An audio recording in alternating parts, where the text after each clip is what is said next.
guys, I am Arlette Hardy, blogger and joy strategist at chasing-joy.com, and I am giving you guys my 38 week, I'll say 38/39 week bump date, and I'm pretty sure this will be my last bump date.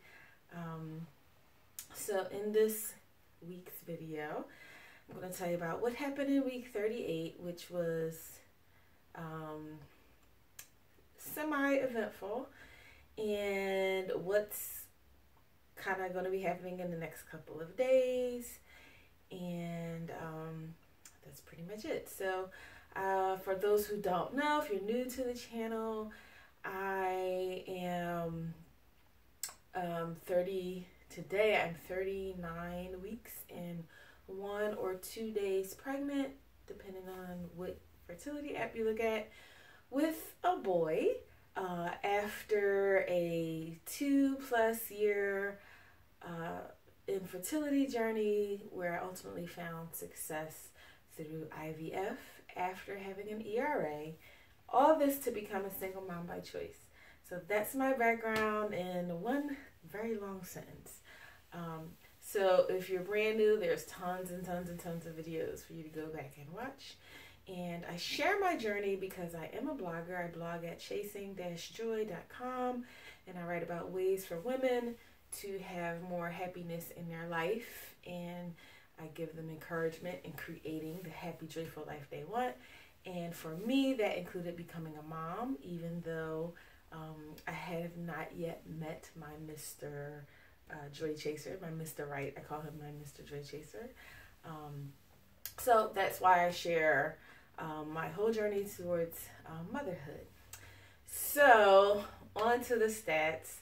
So right now, like I said, at 39 weeks and 1 or 2 days, the app says the baby is the size of a watermelon.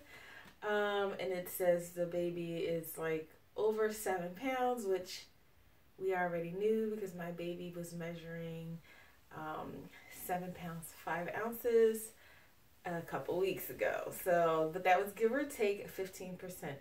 So I'm kind of hoping that was like take 15%, and maybe he's a little smaller so that he won't be like too big at birth. I have gestational diabetes, which is one reason why gestational diabetes babies tend to be a little bigger, which is why I'm a little bit concerned.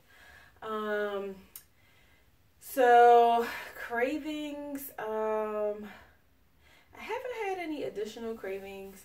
I will say the closer I get to knowing that it's time to deliver, the harder it is for me to stick to the gestational diabetes diet, just because I guess I'm just tired of it, and the end is so close where I'll be able to like eat what I want again.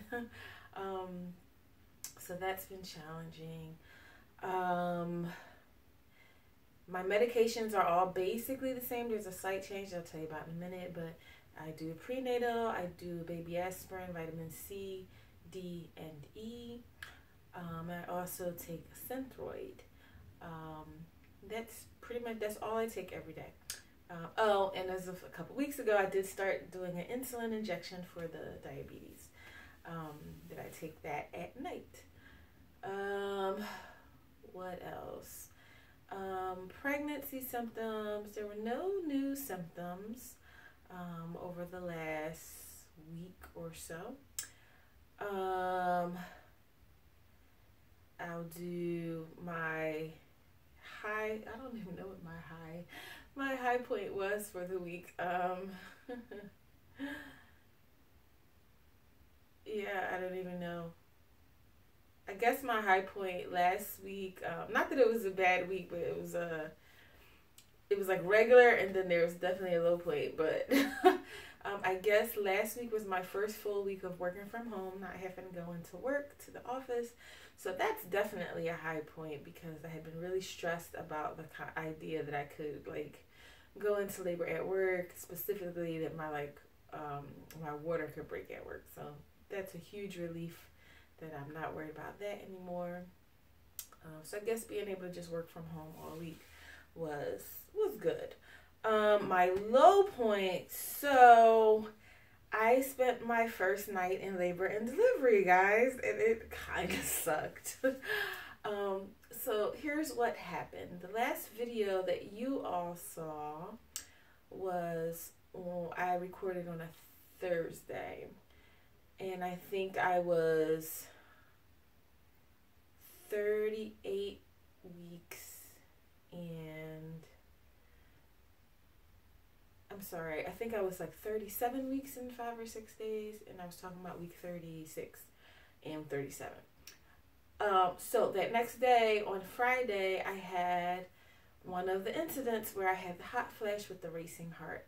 If you've been watching videos for a while, you know that's something that I've had several times throughout the pregnancy. So this was the first time I'd had it in several weeks, and it was the first time I'd had it since I'd been to the cardiologist, who gave me a clean bill of health. So I wasn't sure what the directions were, because prior to going to the cardiologist, the high-risk doctor said if it happens again to go to labor and delivery.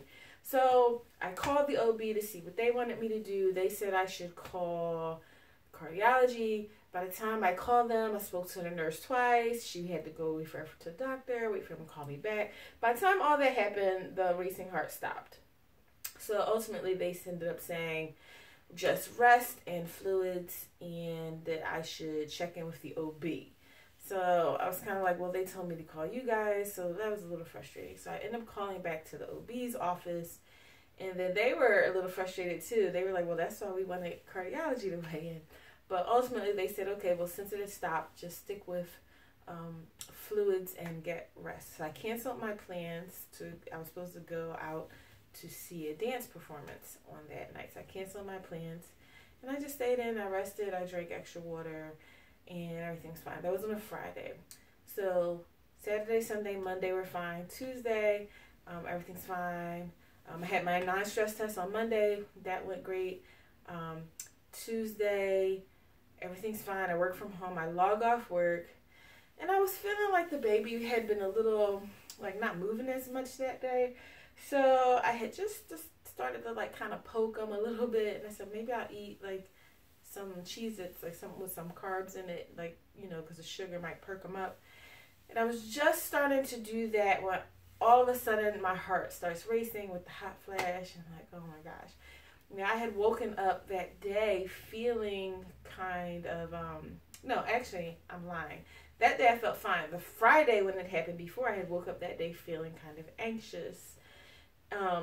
So I was definitely feeling like these incidents have an anxiety component. That day, back to Tuesday, sorry I'm rambling with the story, but back to Tuesday, I had not been feeling anxious until I realized I hadn't felt the baby move as much as I felt like I had the day before. And then I started to feel nervous and like poke them, and then all of a sudden the hot flash comes, and then the racing heart. So this time I just called them right away. And I was like, look, it's happening again. And I said, plus, I feel like the baby isn't moving as much. So they told me to come into labor and delivery. So I called my cousin. I took a shower while I was waiting for her. And then we went, and the whole time my heart's just racing. And it actually got up to like 200 beats per minute, which is crazy sounding, right? That's higher than the baby's heart rate, which if you've been pregnant or if you're familiar, baby's heart rates are way higher than ours. And that was at rest, like with me laying in the bed. So they did EKG, which showed the rapid heartbeat. And then they admitted me, and then the cardiology people came, and then they all decided, but before they admitted me, they decided to give me this medication, IV, and which was supposed to be the more gentle of the medications. And then if that didn't work, they were going to go with a stronger medication. So they admitted me, and then by the time they finished, moving me to the labor and delivery room, they gave me the medicine. And then within 15-20 minutes, my heart rate went back to normal. I actually could feel it. It's hard to describe. it's not quite a pop, but it's like I could actually feel it reset and go back to a normal heart rate like that. And then they said, well, we'll just watch you overnight to be sure it doesn't happen again. And then if everything is good, you'll go home tomorrow. So I said, okay. So my cousin left because there was no reason for her to stay overnight because like I wasn't in labor or anything. And I was just so like wired from the whole experience. Like I just, was not feeling sleepy. So then, shortly after she leaves, I think before she could even get to her house, another doctor comes, I think a resident or some kind of medical staff person with a laptop. She says, oh, I'm here to do ultrasound just to check on the baby because they hadn't really did an ultrasound. They had me on heart rate monitor monitoring him. And when I was in the triage, they had me like click a clicker whenever he would move. But anyway, so she wanted to do an ultrasound just to make sure he was like still head down, in case anything came up where they decided to induce. So they did that and he was still head down. And then she's like looking around. So she tells me his fluid is low, which that had never happened before. And I'm like, okay. So I was a little nervous. So then she told the doctor a little while later. They come back and they say, okay, well, my labs by then had all come back. My blood work that they do when they, first admit, when they first see you like in the triage or ER, they usually do labs. So all my blood work was normal except my magnesium was slightly low. So they gave me magnesium in the IV so I was complaining about having to be on fluids with the IV because I'm like, I already got to pee all the time being pregnant. Now I'm going to have to pee like even more with the IV bag. Plus they had me strapped to they had the baby on a heart rate monitor.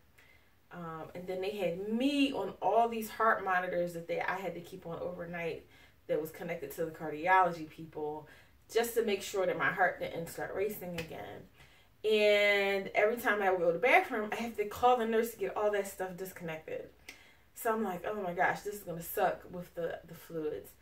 So initially they were like, well, you're only going to be on the fluids long enough to do the magnesium. Well, once this lady says that the fluids are low, then they're like, oh, well, now you're going to be on the fluids all night.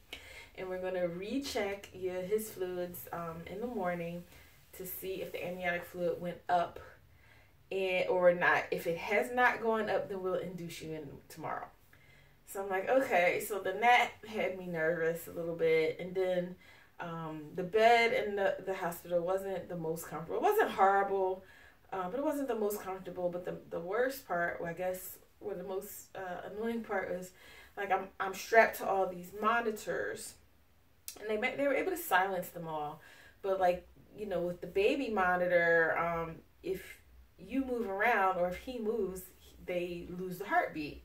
So even when I was slightly feeling sleepy, if I moved, they would come in and wake me up to readjust the monitor. Or, being this far pregnant, you get achy, like in your joints, your hips, trying to sleep on your sides. So, I'm laying one way and then it's like, oh, now my hip is hurting. So now I need to turn over. But now I know if I turn over, they're going to lose his heartbeat. So then they have to come in and readjust everything. So it was just like, oh my gosh, like no rest at all between all that. So by 4 in the morning, I'm starting to get nervous because I'm thinking, if the fluids are low and they want to induce me, I've had no sleep. I'm going to be way too exhausted to push out a baby. Like, so I asked the nurse for something to help me sleep. She said, well, we might be able to do Benadryl, which I was more than happy with Benadryl because that's all I ever take to sleep anyway. So she finally bought me a Benadryl. Probably it was like 5. And I took it and I did go to sleep, but then the doctors start rounding it like 6 something. So then they're back waking me up. But I did kind of was able to sleep a good amount throughout the morning for a few hours. And then around 11 a.m. they said I was going to go over to a whole other part of the hospital I'd never been, where they have like the best ultrasound equipment, way better than the laptop that the lady had the night before, and they were going to check the fluids. So I went and did that, and all his fluids were like perfect. So when I came back, they said, okay, you know, I'm going to get discharged. And so then I was nervous because I'm like, well, how do I know if his fluids like decrease again? So then they informed me that they don't think his fluid was ever really low. They think it was, they said, well, the first doctor was more harsh. She was like, oh, it was user error. So she felt like the person who did the ultrasound the night before on the laptop just didn't do a good job and probably missed a pocket of fluid when she was doing the measurements. Then my doctor came, or one of my doctors came, and so she was a little more tactful, and she explained, you know, that they don't think my fluid was ever low because they were measuring my fluid as like a 2 point something. Normal is like a 5, and then the next day it was like a 10. And they were saying it's no way that my fluids would go from a 2 to a 10 overnight. So they think that the 2 was just inaccurate. And they said because of one, there I went for the monitoring. The second time was like their best ultrasounds. We see everything way more clearly. So it was a better machine. 2, she was explaining the way that they have to measure the fluids is they go around the baby and they measure like these pockets where it's just fluid. If the umbilical cord is in the pocket, they can't count that. And she said, you know, it's stupid. She doesn't know why that's the rule, but they can't count that pocket. So it could be that the baby moved and like the cord moved out of the way, and there was like an additional pocket that could be measured. So she was a little nicer. She didn't make it seem like the lady didn't know what she was doing. But either way, that made me feel more confident that everything was really fine. So they released me. But it was like very eye-opening to have the night in labor and delivery. And so I told my cousin, I said, I was like, we got a dry run. We got a practice run of what it would be like when I, you know, go in labor. So what I learned was I was very, very relieved, I'll say. Not because I wasn't ready to be induced. If I just wanted whatever was best for him. If it's better for him to be in or out, whatever way. But I was very, very concerned about not being well rested enough to endure labor, and seeing how little rest you really get in the hospital. My dad had a lot of health problems, and then my mom, you guys, if you've been following along, you know my mom passed away from cancer. So both of them spent, you know, considerable amounts of time in the hospital overnight in their later years before they passed away. And I remember them both saying you get no rest in the hospital, like you get none. So I knew that, but I had no clue exactly how bad it was. So yeah, so that was that night. I would say probably my low point. Definitely that night, and like the heart incident and everything. So anyway, before I forget, so the change to my medication that I mentioned is because of the racing heart thing. So the doctor did get a better idea of, I guess, kind of what's going on with that, though I'm not entirely clear on it. But basically it's like I have an electrical impulse that like randomly misfires, and I'm assuming it's probably doing it more sensitive to it because I'm pregnant, but he felt like I've probably always had this. And so he prescribed a beta blocker. And initially they were saying I was going to take it every day, but then the cardiologist was like, no, there's no reason to take it every day. You know, you got enough going on with being pregnant, and it's to take as needed. So now at least I have medication here. So if I start to have the racing heartbeat, I can take one pill, and then I'll wait 30 minutes. If it doesn't stop, I can take another, and then if it still doesn't stop, I should go into the doctor. Ooh, excuse me. So at least now I have something on hand if that should happen again. Knock on wood, it has not happened. It's been a few days now. So that's a new medication, but it's not like a daily medication. And then I have to follow up with cardiology in May, just to see, you know, where do we go from here. He said it's actually pretty common in younger people, like 20s, 30s, 40s, and it's not life-threatening. So I'm hoping that this is just something that's been exacerbated because of pregnancy, and then once I'm no longer pregnant, that I won't have to worry about it anymore. But we'll see. But at least I have some medicine for right now. So that was like the low point and the most eventful thing that happened. since the last video. In terms of other stats, I have not purchased anything new for the baby. You guys are still sending me stuff. You guys are amazing. I got a blanket, homemade blanket from someone. Someone sent me my first Mother's Day gift. So it's the outfit for the baby that says happy. I think it says Happy Mother's Day on the onesie. It's really cute. So please check out my Instagram stories, because that's where I'm doing the thank yous as I get things from you guys. And any other stats that I'm missing? What am I most looking forward to? I'm most looking forward to having the baby. Obviously, seeing him. What does he look like? How big is he? I'm looking forward to the not having all this pressure. He likes to sit way up here in my ribs. And it's actually now getting to the point of discomfort when he moves around and kicks. So looking forward to getting rid of that when he comes out. Yeah, things I miss, eating what I want. And that's pretty much it for the stats. So what's happening next? So what's the plan? So I actually have a date for my induction, which is actually scheduled for a couple days from now. Today is Sunday, by the way. I'm going to try to upload this video today. So yeah, I'm scheduled for induction in a couple days, but inductions can take a couple days. And then the way the plan is, I have to call the hospital. Well, actually, they're supposed to call me. If I don't hear from them, then I'll call them. And then they'll tell me what time to actually come in. So, you know, hopefully there's not like an overwhelming number of women who go into labor spontaneously, unless I'm one of them. But yeah, hopefully that doesn't happen where they're so full that they like push it back a day or so. So I'm not, you know, I don't want you guys to be like sitting around waiting like, oh my gosh. But yeah, I'm scheduled for induction in the next couple of days. Inductions can take up to 3 days. The nurse I had in the morning that I left labor and delivery said she got induced and her induction took 3 days.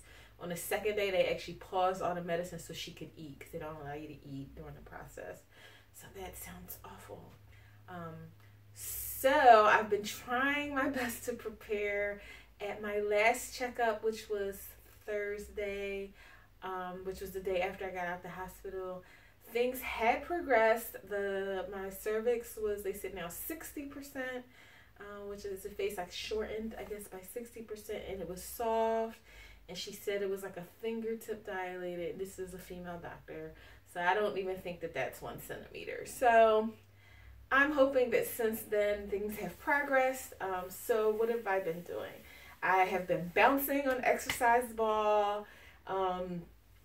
Yeah, my knees are not the best, so I can only do so much squatting, but I'm hoping like I can like put my weight on the ball and like get into like a squatting position sometimes. Like gravity can do its thing to like apply pressure to help open the cervix.